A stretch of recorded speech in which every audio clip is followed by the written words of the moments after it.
Salut, c'est Trado, content de vous retrouver pour la mise à jour des zones d'accumulation rationnelle pour l'or et pour l'argent après une dizaine de jours de coupure. Merci de m'avoir souhaité de bonnes vacances. On va donc commencer par les actualités que j'ai trouvées pour vous. Première actualité que j'ai trouvée pour vous, alors, en fait c'est pas vraiment de l'actualité.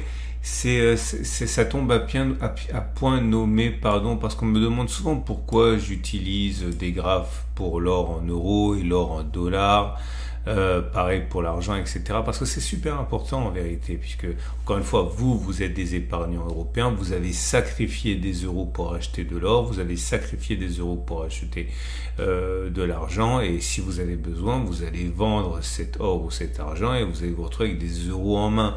Donc pour moi, il me semble évident que l'or en dollars, c'est pour les traders et que l'or en euros, c'est pour les investisseurs. Mais eh bien Nicolas Perrin, le spécialiste or et argent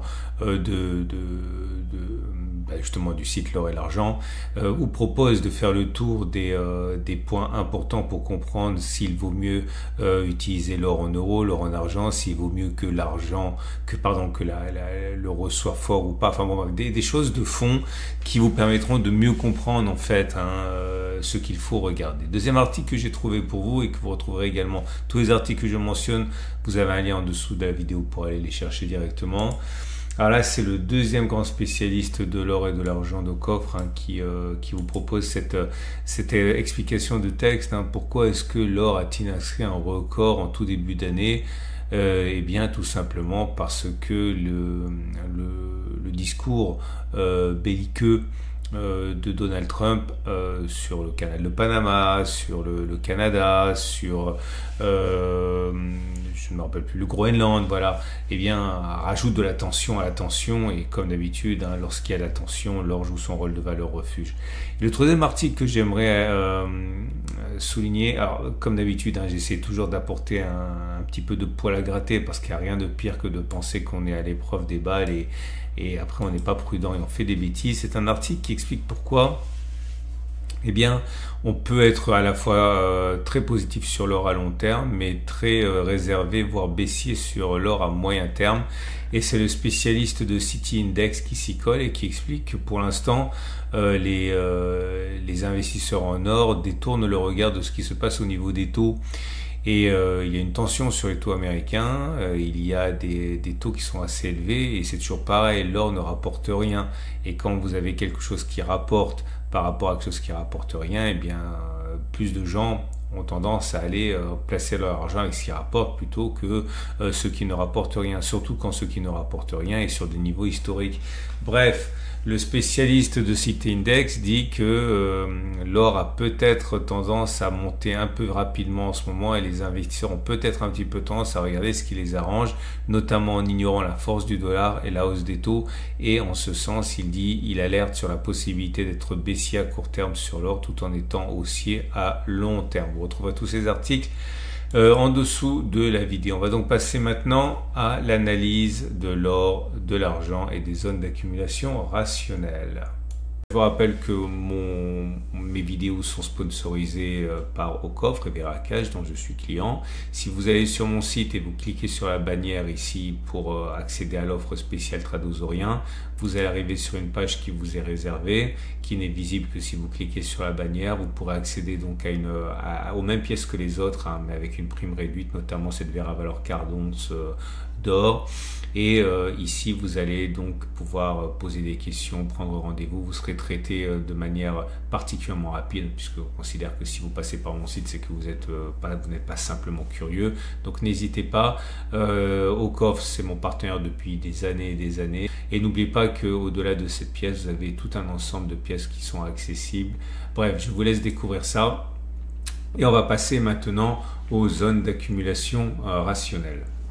Et on commence donc par l'or libellé en euros qui a inscrit, je vous le rappelle, la semaine dernière on l'a vécu, un record historique, et qui accuse un petit peu le coup depuis.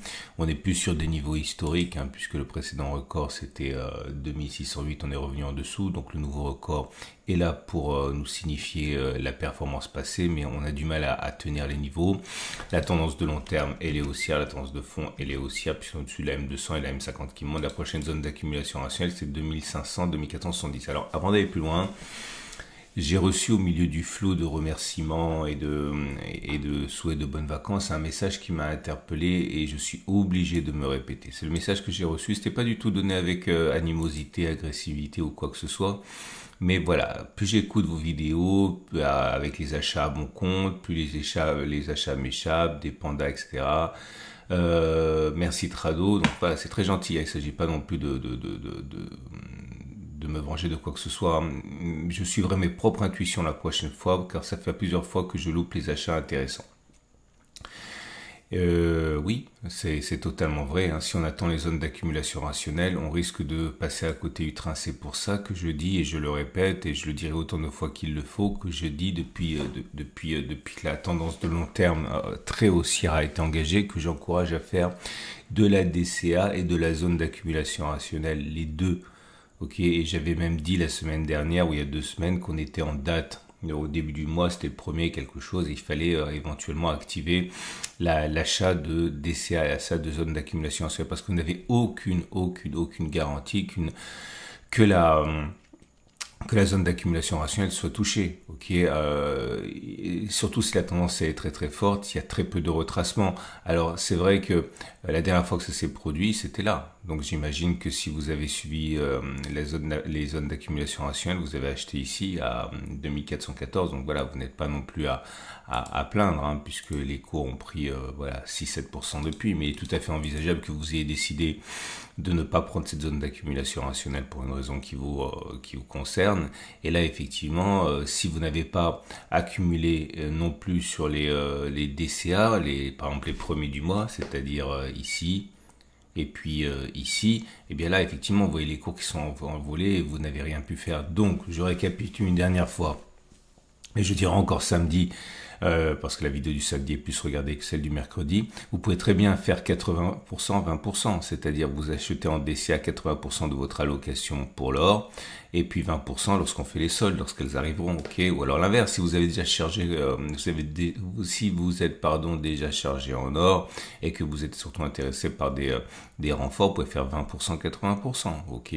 Donc voilà, je voulais le répéter encore une fois, combinaison de DCA et de ZAR. Les bougies Aiki-Nashi, je le montre une fois, vous avez des tutoriels en dessous, hein, montre que c'est rouge, donc c'est-à-dire que la pression haussière c'est étiolé, c'est rouge, donc on est en période de consolidation, et il est plus plausible que l'on descende plutôt que l'on monte à partir des niveaux actuels. Hein. Pour l'or, mais libellé en dollars, c'est pas aussi bien, on le sait pourquoi, hein, puisque le dollar est très très fort. Il n'y a même pas eu de record historique, hein, pour l'or libellé en dollars. On n'est pas contre au-dessus de la M50 qui descend, donc la tendance de fond est neutre, la tendance de long terme est haussière, et la zone d'accumulation qui nous intéresse, c'est 25,40, 24,70. Pour l'argent non plus, on n'est pas sur des niveaux records. Pour l'argent libellé en euros, la zone d'accumulation rationnelle, c'est 28,8, 27,4, elle a été sollicitée, vous voyez. Là, on est revenu dessus, et puis depuis, plus rien. Mais là aussi, hein, vous pouvez totalement envisager d'accumuler en ZAR et en DCA les deux. Hein. Tendance de long terme haussière, tendance de fond baissière, puisqu'on est en dessous de la M50 qui descend. Et pour l'argent libellé en dollars, à l'image de l'or libellé en dollars, c'est moins bon. La tendance de long terme, elle est haussière, hein, puisqu'on est au-dessus de la M200. Ah non, on est passé en dessous avant-hier. Excusez-moi, la tendance de long terme est neutre, parce qu'on est en dessous maintenant de la M200 qui monte.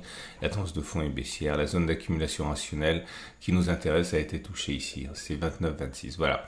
Je vous remercie encore une fois pour votre fidélité, et je vous donne rendez-vous samedi pour la mise à jour. Pensez à regarder toutes les actualités que j'ai pointées en début de vidéo, en lisant directement dans le texte ces articles. Vous avez le lien en dessous de la vidéo.